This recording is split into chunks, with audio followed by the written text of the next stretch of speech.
Welcome everyone. So last time we discussed about the formation of sodium chloride and magnesium chloride, and we also discussed some important details in the formation. So today we will discuss about the same topic. So here again in your book they have shown exactly the same method, like first of all formation of sodium ion and then formation of chloride ion, and then how sodium it gives its valence electrons, you can say, or it gives it one electron to chlorine, and that is how formation of sodium chloride takes place. Now as we can see that the final step, it is clearly showing that sodium it develops positive charge and chlorine it develops negative charge because of the transference of electron from sodium to chlorine. That means in the final step you can see that we have got ions, and that is the reason this type of compound it is said to be ionic compounds, because the particles in that compound they are ions.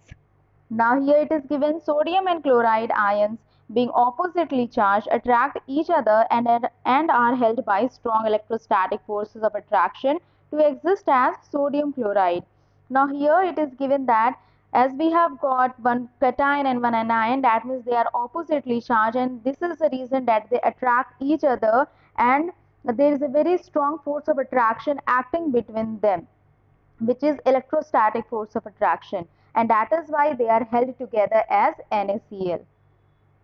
It should be noted that sodium chloride does not exist as molecules but aggregates of oppositely charged ions. So this point we already discussed in ninth standard when we were discussing about molecular mass and formula unit mass. If you remember, then we discussed formula unit mass particularly for ionic compounds. The reason is that because we don't call NaCl or the particles of NaCl or any of the compound as molecule, and that is why we also don't use the term molecular mass for ionic compound.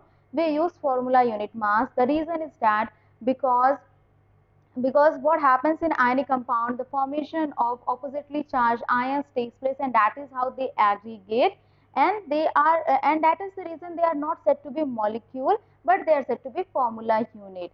So we call it as formula unit mass, and here that is what it is explained also. If you don't remember about ninth standard, just go through it. It's a very small paragraph which is clearly given after molecular mass.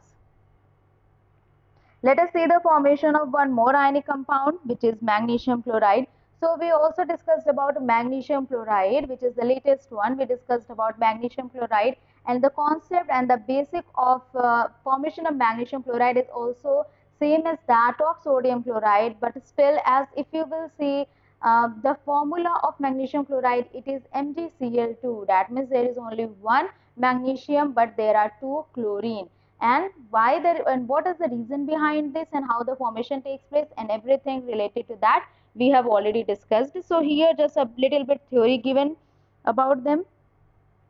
So first of all, here also as you can see, first of all is the formation of magnesium ion from magnesium atom, and then we are having formation of chloride ion, and here also as uh, and here also you can see that transfer of electron takes place from magnesium to chlorine, and we know that actually metals they always tend to lose electrons, and that is why they are said to be electropositive in nature, whereas non-metals to complete their octet or to attain octet they tend to gain electron, and that is why they are said to be electronegative in nature, because finally non-metals they are developing negative charge over there, negative charge on them. So this is the reason. Now and the final step you can also say that we are having the finally formation of ions, magnesium ion which is cation and chloride ion which is anion.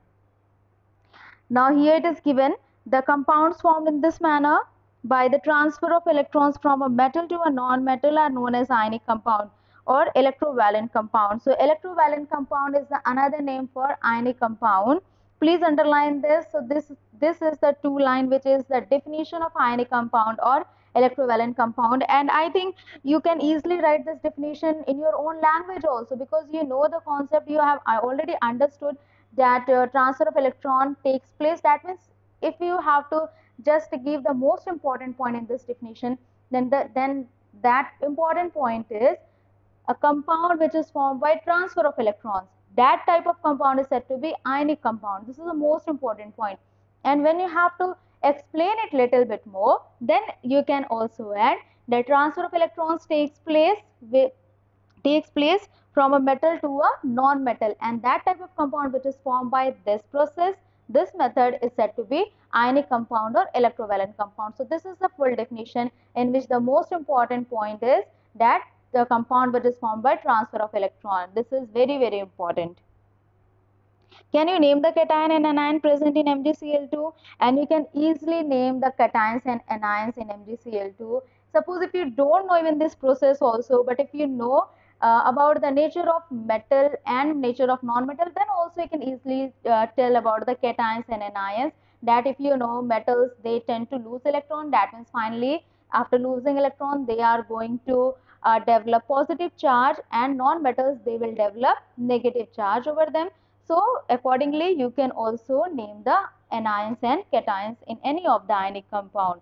This is very easy, very, very easy. Just what you have to do, you just have to practice this formation of NaCl and MgCl2, because these are the simplest and the easiest example of ionic compound. The concept will be same, the basics will be same, but this is still the most easiest one, and that is why we will be able to get command over these two. Then you can form any, or you can just show the formation of any of the ionic compound. It will be very much easier. And again, in some of the in-text question, like I think just after this topic, when in-text questions are given, in that one question is related with the formation of ionic compound other than NaCl and MgCl2. So we will also be discussing about them, but before that, we just practice this, which is very important.